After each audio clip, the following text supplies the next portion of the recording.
Another interesting thing about the common land is the one-day house. Has anybody ever heard about the one-day house? Thank you, Roger. He's been to other talks before. The one-day house, I read about this first of all from an anarchist historian, Colin Ward, who writes a lot about housing and such likes.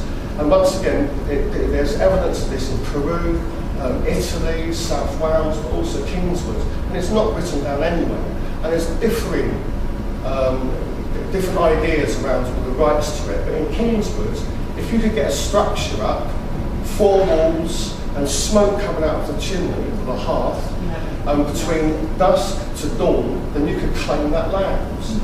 Now, evidently, what you would need, you would need some sort of community help there. You could not, you would be physically impossible for you to build some structure in that period of time, unless it's very small, I suppose, unless you can stand up here. So you get all your mates to come down, your family, your lineage. The next slide, please, come out. Your lineage will come and help you. This is a map of Kingswood Forest, and all these places here are all little spotted cottages. Could you enlarge, please, guys? And I'm just like, I've got the names here, and there's a couple we can pick out. Sam and Thomas Potter, for example. You've got the stones dotted around here. There's Edward Stone up here, Sandstone here, Jazz Stone here. So you can see there's evidence of lineage. I mean, there's, in fact, if you have a good look at this, which I have, there's the friars up here, for example. There might be some friars up there. They're dotted about. But another very interesting thing about the common land, about the one-day house, is one of my favourite stories, how you actually claim the land around it that you can work. And one of the stories I have heard is what you would do. I mean, don't forget all your mates to turn up. You build this house, you drink inside as you're building it, you know. And you go, the walls are probably went like that, actually, the rest during the night. But in the morning, what you do is claim the land, you stand with your back to the wall, you get an axe, and you throw it. And as far as you can throw it, you mark out your land around. You can imagine the ranger of the forest trotting along his horse. Here's this noise, comes round the corner, and there's all this gang of people, and now suddenly pops out of nowhere. Shall I say something? Then you notice there's some bloke flinging an axe around with all his drunken mates. Well, I think he would just probably move on. Which brings me to the next point. I mean, as you know, the English Revolution in 1649, where we locked Charlie's head off, Charlie Stuart, and the Crown lost authority with it. Evidently, there was the military dictatorship of Major Generals. Once again, I was speeding through this. But like, when the monarchy was reasserted on us in 1660, one of the first things that Charles II, Charlie Stuart II, wanted was to reassert his authority. And we had this bright idea of coming up to Kingswood and reasserting his authority up there, as in other forests. But Kingswood had developed a lot. I mean, I found evidence of squatting going back to 1585, which it was probably squatters before that, but that was when I first found written records and Bristol records of this. But, of course, after the English Civil War, there was a lot of discontent, the New Model Army, the Burford uprising, the Putney debates. A lot of the New Model Army were wondering what on earth they fought for, you know, where's the money, a lot of them hadn't been paid. And I suppose some of you know, unfortunately, I mean, this is a stain on our history.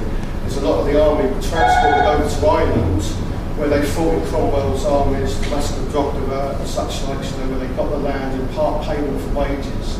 But a lot of them shipped out from Bristol. Now, there's no doubt that a lot of them legged it, deserted, didn't fancy it anymore, they'd had enough, had a guts for them. And I believe the spotting did take off.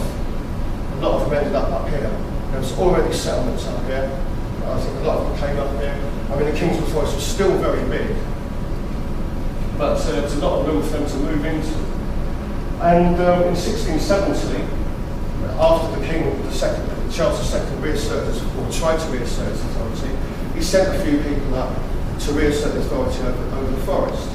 And one thing about, well, I'll go on to the rights in a minute, but obviously the squatters didn't want this authority, they were quite happy living where they wanted. But there's a very funny story, actually, I love this one. He had this bright idea, one of these fellows, and he thought, I know what I'll do to reassert the King's authority. I'll restock the forest with game. So he got 12 deers, 6 stags, 6 hinds, and let them go. So off they tried, and 2 days later he came back, and surprise, surprise, they're all gone. You know, they'd all been eaten. The ones who haven't eaten are falling down coal miners, you know. It's a bit like throwing pork pies at striking miners. This will get rid of them. You know, it just didn't work, And in 1670 then tried force, and they were beaten comprehensively. And after that, until the periods I'm going to talk about in the mid-18th century, there was no royal authority over here. You see the liberties here, I'm not going to go too much about liberties. For all intents and purposes, these are the big squatters. These were people who sort of had rough ownership. I mean, there was legal battles going on right up to the 19th, 20th century over some of the land holdings here. These people had squatted. They'd also allowed other squatters secondary squattering and such likes. Now, I spoke about the benefits of the common land, you know, grazing animals and such like. One of the most important things about Kingswood Forest, when we talk about the miners, was the coal. So not only could they get the wood and such like, so they would start digging. Next slide. So just, and literally these mines, you know, I mean, we see the modern day mine, these were just holes in the ground. I don't know if you've ever heard of bell pits, where they just sort of literally come down. They're very, very basic. I mean, in Kingswood, they did have more developed pits. And getting back to the liberties as well, there were lots of different arrangements. Sometimes you just get a family, or perhaps two families, just dig down to the ground. Sometimes they would find it difficult to finance this, so somebody would buy the rights off of them or something, you know, and then they get together. So there's big landowners, if you like, not landowners, big interests running several mines and developing them on the captain's cumulative principles. And there was the smaller holdings. The smaller holdings are the ones that I'm more interested in. And we can see evidence here, like, you know, all this is just a hole in the ground. You can see the bloke working there. The coal's come up, and it's a lot deeper than that. It's what's known as the pit head. And up here they're bringing the coal, and they're loading up the coal wagons. That would be shipped into Bristol. Some of it would go to Bath, some of it would go onto the canal, and perhaps go into South Wales and such like before the big pits in South Wales. But also we see on this picture here, it's a bit more well dressed, and he's probably buying in bulk at the pit head before it gets to market. Now, a very, very dangerous job. I mean, that goes without saying, I suppose. I believe it also brought together, in essence, a community. And I'm just going to talk about one disaster that happened in 1753. Basically, it was a medium-sized pit that was being worked, and somehow we don't actually know what happened. The water was struck, and the wall of the pit broke down, and the water just flooded through, and the vast majority of the miners were swept away, never to be found again. But 4 people, could you go on a little bit to where the different levels are? Here we go, back again, please. That's it. Right, so it would be something like this. You can see people working at different levels here, and there's the highest seam up here. Now what happens is some of the people, 4, actually managed to get up here, and they got away from it. They stayed there for 8 days and 8 nights. Now, this is quite famous in Kingswood history, because all the local miners stopped work and didn't work for 8 days, so they didn't get any money for 8 days while they stayed there and tried to get their comrades out. They would not leave them down there until they were certain they were dead. And 8 days down there, I mean, you can see that all they got is candles. You know, they've been pitch black. I mean, there's stories they actually ate a basket, this pannier basket made out of reeds. They actually had to eat that, they had to drink their own urine and such like.